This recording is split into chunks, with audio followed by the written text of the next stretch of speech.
Okay, vavocho is mean empty and void. Okay, so I only did this so that we can look at how the language is written. Because Rashid means first fruit or in the beginning, right? What does the Be mean? What does Be mean then? How do you use the word Be? If I'm going to use Be in before a word, Be cheder, so in the room, okay? Becheder, in the room. Hu chaya becheder, he's in the room, okay? So Be is just in Rashid, in the first fruit or in the beginning, okay? Be in the beginning.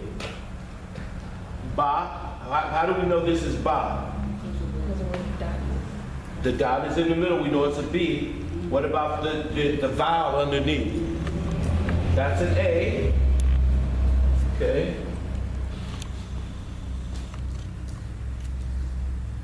That is an A. E,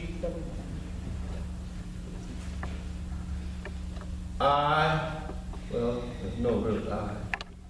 We got it in English. O is a dot on top. U is a dot right there in the middle. See how this is?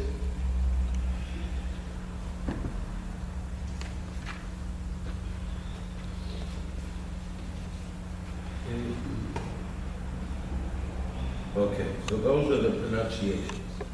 Okay, softer A. Okay, so you can also use a softer A. So A, E, O, U, okay, are the vowels. If I want to put an A, if I know this is what letter is this in Hebrew? Okay. Okay, if I put an A right after it, you put H-A, what do you say? So you know that's ha. I got an A, an olive here, which is really silent, but I put the vowel A underneath, so it's ah. This is an E, so, and that's the tzaddik, which is like a T sound, so res, ha-aretz, which means what? The land, the earth, okay? Ha-aretz, okay? Write this down. So you got, well, what the name of what the word means, okay? Hashamayim. What is Shamayim? The heavens, okay? The is right here. Let me get my the, if you want to say the in front of a Hebrew word, you have to put a H. You have to put ha. Okay? So this, just like this, are prefixes. Okay? That's the word. This is a prefix. A lot of Hebrew has prefixes, okay? So I say Bereshit, in the beginning. I say ha, the heavens. Why is it heavens? Heavens. Well, how do we know it's heavens? How did it end? I am, that's an S. Right, so we know I am at the end, write that down, and I am at the end of a Hebrew word, or Yad Mem at the end of a Hebrew word is an S. So the Shamayim, okay? So it's the heavens.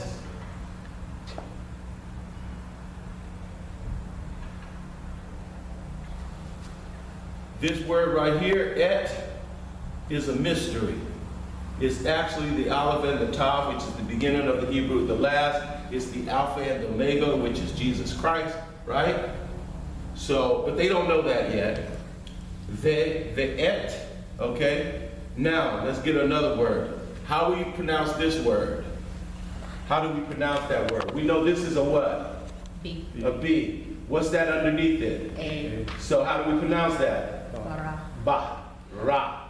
So you got a R-A, you got a B-A, you got a R-A, and you ended in an A. So bara. Bara. Okay?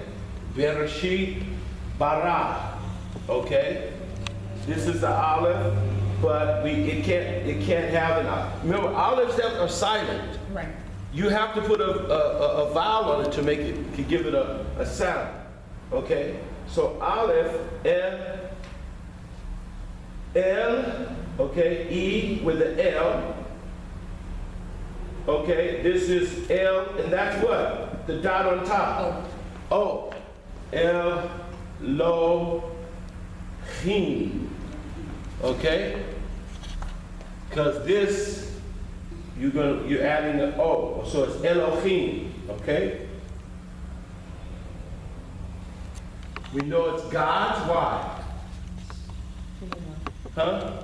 The Trinity. No, we know this is we know this Elohim can't be God because we know El is God. Emmanuel, God with us, right? So what is this Elohim? God, man, it makes it God's. I am makes it an S, so this is God, but I'm writing it in a singular form. So this makes this a very unique transcription in Hebrew because you're writing in a singular form, but then you throw in a plural word. You understand? And so God is like, yeah, he's God, but he's one. Okay? Et, you know, that's a mystery. That's Jesus. Okay? Hashamayim, we went over that. Va et, ha, H with the A, right? A, E, Retz. Okay? Ve, ha, a, ve, what is ve? And, that's what we need to write this down too. This letter here is an in Hebrew. It's a prefix for an, like this is a prefix for in. Vav is a prefix for an. Bet is a prefix for in. Ha is a prefix for the. Okay? If you wanted to go further, mem is a prefix for from.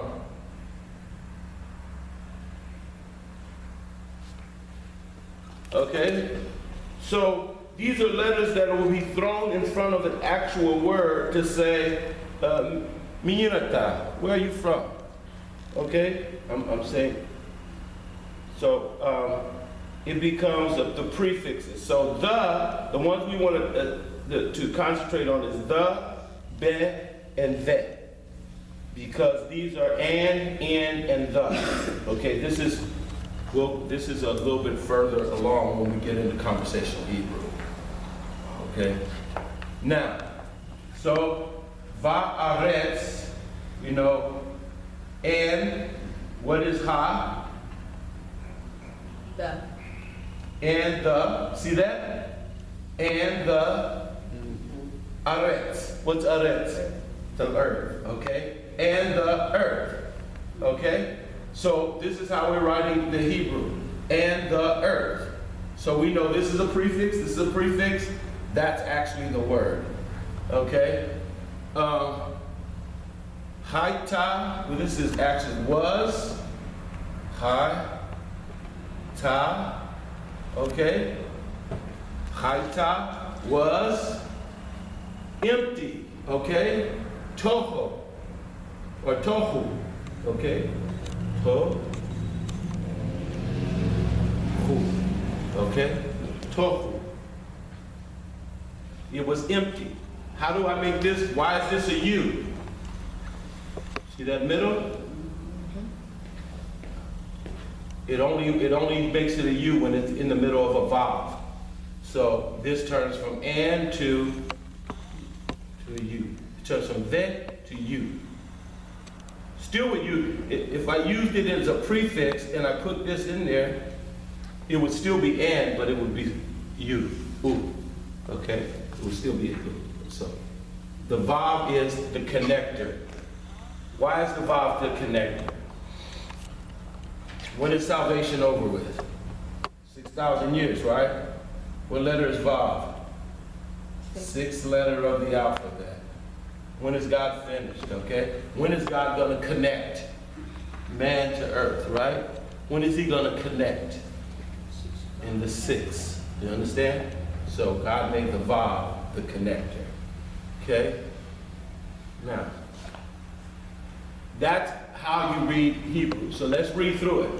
Bereshit, Bereshit, bara, bara, Elohim, Elohim, et, hashamayim, Hashamayim, va'et, Va'et, haaretz, Haaretz, Ve'haaretz, Ve'haaretz, Haita, Haita, Toho. Toho. Okay?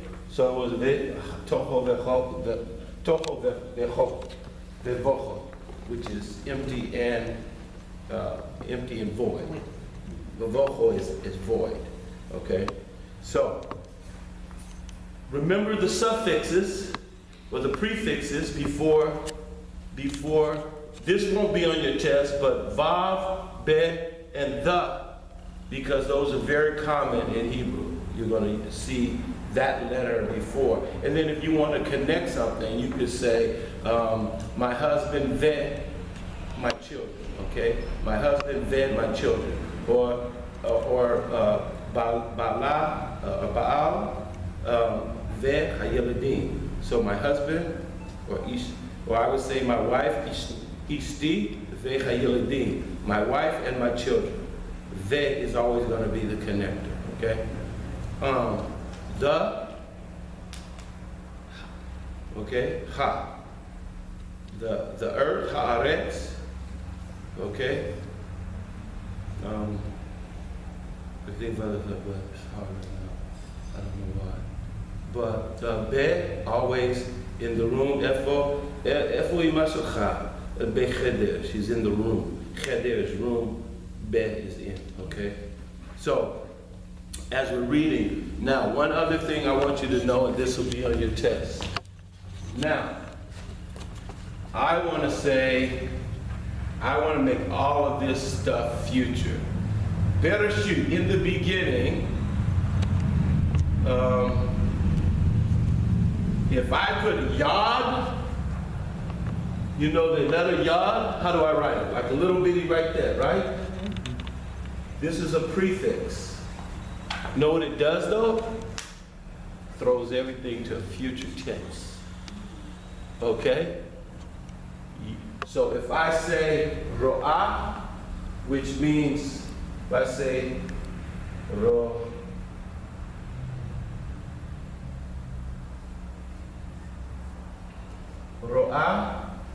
to see, if I put ye, okay, I say ro'ah.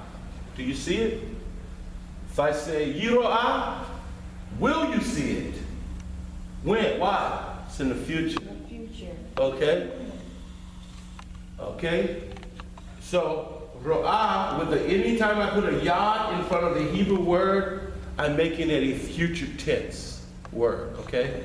So, that's very important to know, because when God says, I will make the lamb, I will provide the lamb, he doesn't say provide, he says yiro'ah, he says will see or will appear. And then it says lo, myself as a lamb. Okay? So when you're reading the Hebrew, you can see that it plainly says that God is going to appear in the future himself as the lamb. Okay? a Jewish scribe translating that to English can't understand that God's going to become the sacrificial lamb because they don't want to believe in Yeshua as their God as a sacrifice. You understand? What does Holocaust mean in Hebrew? Do you know what Holocaust means in Hebrew? It means burnt offering. Burnt offering, right? Okay. So if the Holocaust is a burnt offering, that means that that whole thing that happened in Israel was a burnt offering. In Israel or Germany? In Germany was a burnt offering. Okay? Because we know Jesus Christ died on the cross as what? A burnt offering. Okay? Completely consumed. Oh. Okay? He went in silence. He was a burnt offering. He was 1/3 of the Godhead. Now you're going to have another burnt offering, and it's going to be who? It has to be the Son of God, though. So Jesus said, God says in Exodus, go tell Pharaoh to let my son go. Right. So God considers Israel his first son. But his first son is going to experience a Holocaust. They're going to become a burnt offering. How many people died? How many Jewish people died in the Holocaust? 1/3. 1/3 of the Godhead, 1/3 of the Jewish people. So, remember, me and Drea used to go to these things where, they were playing this game. You would sit down at the table and you didn't know who actors were. Some people in the room at the dinner were actors, okay? Their job was to keep the night moving and to keep you going in the right direction as the director of this clue or this play is making out, okay? But they're not really part of the dinner crowd. They're actors situated in different seats to keep the room going playing this game called Clue. You remember playing this? And so some of the people that were at our table, you know, we had good conversations with them before, but we don't know if they're actors and then we found out at the end, all the people who were actors stood up, okay? And because they were actors, that means the head of the dinner was using them to manipulate and move everything in the direction that they wanted to do. This is the same effect of Judaism, okay? It's like, I'm gonna choose the people to do the things that I need done to keep my salvation plan moving along, right? Because some people think, oh, it'd be wonderful if people are like, oh, I'm Jewish. Yeah, everybody wants to be Jewish after the Holocaust. Yeah, now. You know what I mean? But when they were, if you're going to suffer and be kicked out of every home, and that means God, in Isaiah, God says he thanks them for their service. He says, your hard service is now over. And so they're being used as a service to mankind to push forth an agenda of salvation for the whole world, okay? That's why in Romans it said, and all Israel shall be saved, okay? Why? Because in the end he's going to turn their hearts back so they understand who Mashiach is, you understand? Okay. How does the black Israelites explain the Holocaust? Huh? How does the black Israelites explain the Holocaust? Tria, I just had a conversation with them about this the other night, and the guy that was explaining to it, I said, dude, you missed your calling. You should have been a pimp. A pimp? You are a very good liar, and if I didn't know the Bible, I would work for you. You know what I mean? Because the way they explain it, the Holocaust had nothing to do with God. It had to do with a group of white people who wanted to invent a religion called Judaism. And so they went to Germany and they invented this religion called Judaism, okay?